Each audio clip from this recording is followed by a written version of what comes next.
You can be moving through an ordinary day, doing something routine, when a memory suddenly cuts in without warning. A conversation that went wrong, a moment where you hesitated, a choice you wish you had handled differently. Your body tightens, your focus narrows, and for a few seconds, sometimes minutes, you're no longer in the present. You're back there, replaying the same scene again, adjusting the words, changing the timing, imagining a version of yourself who did it better. And the more you try to push the thought away, the more forcefully it returns. This isn't because you enjoy dwelling on the past or because you lack discipline. It's because your brain believes something important is still unresolved. Most people assume replaying the past is about regret, but regret is only the surface layer. At a deeper level, this behavior is driven by the brain's need for control. The human mind evolved to learn from experience in order to predict and prevent future pain.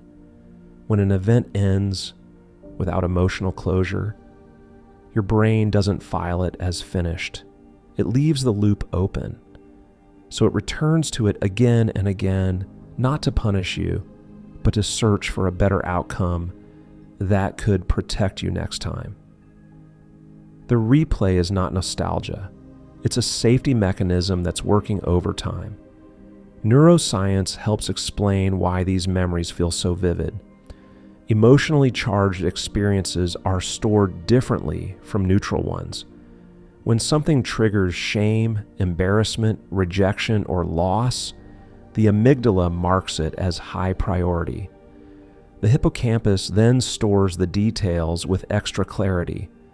Later, when something in the present vaguely resembles that situation, a similar tone of voice, a familiar facial expression, a moment of uncertainty, the memory is reactivated automatically.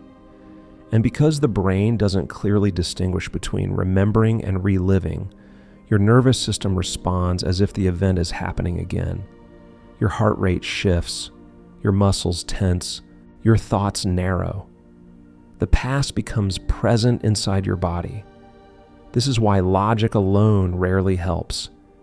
You can remind yourself that the moment is over, that other people probably forgot it, that you learned something and moved on. But the part of your brain running the replay isn't concerned with reassurance. It's concerned with preparedness. It wants to be ready if something similar ever happens again. So it runs simulations. Different words, different reactions, different versions of you. Each replay is an attempt to regain a sense of agency over something that once felt uncontrollable. The problem is that the brain doesn't know when to stop, because the outcome can never actually change. Another reason certain memories keep looping is because they attach themselves to identity. Some events don't just feel bad, they feel defining. A mistake becomes proof that you're careless. A rejection becomes evidence that you're not enough. An awkward moment becomes confirmation that you're socially flawed. When a memory threatens how you see yourself, your brain treats it as unfinished business. Letting it go would require updating your self-image, and that can feel destabilizing. So the mind keeps revisiting the moment, trying to rewrite the story in a way that preserves your sense of worth. There's also an important distinction between reflection and rumination that often gets blurred. Reflection is purposeful. It looks for meaning, extracts a lesson, and then moves forward. Rumination is circular. It revisits the same moment without gaining new insight. The emotional charge stays active, but nothing changes. Over time, rumination becomes a habit. The neural pathway strengthens. Your brain starts defaulting to past-focused thinking whenever you feel stressed, uncertain, or powerless in the present. The past becomes a familiar mental refuge, even if it's painful.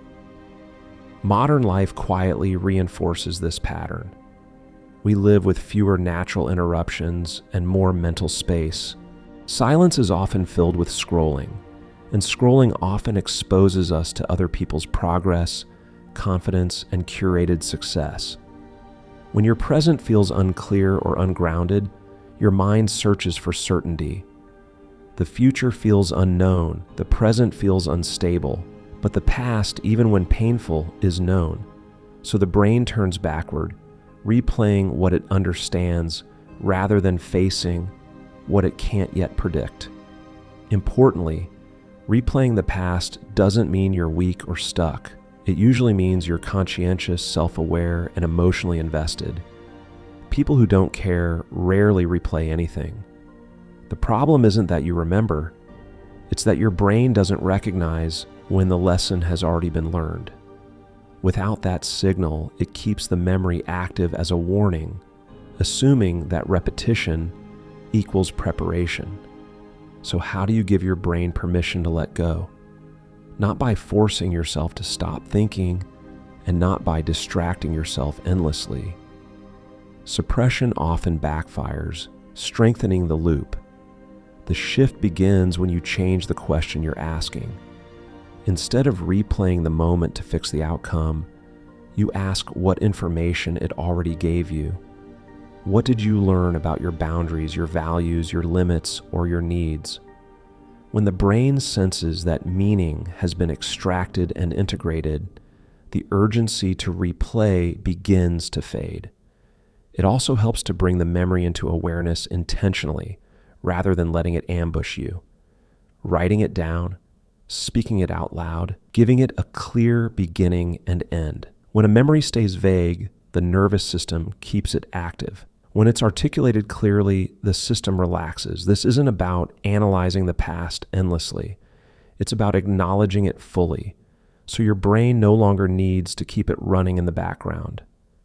Another crucial element is self-compassion, which is often misunderstood. Self-compassion doesn't mean excusing behavior or denying responsibility. It means recognizing that you acted with the awareness, resources, and emotional capacity you had at the time. When you respond to past mistakes with harsh self-judgment, your brain interprets the memory as ongoing danger. When you respond with understanding, the threat level drops. And when the threat drops, the replay loses its function. There's also a present-focused component that matters more than most people realize. The more grounded and engaged you feel in your current life, the less power the past has over your attention.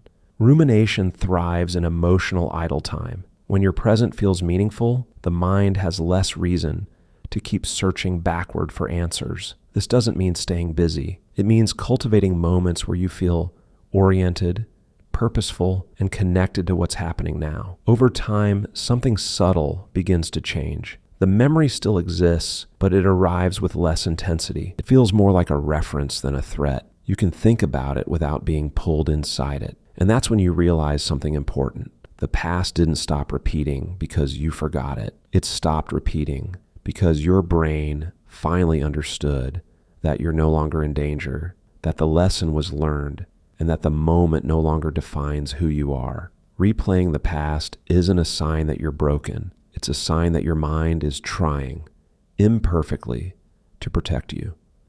When you listen to what it's asking for instead of fighting it, the loop slowly closes. And in that space, the present becomes quieter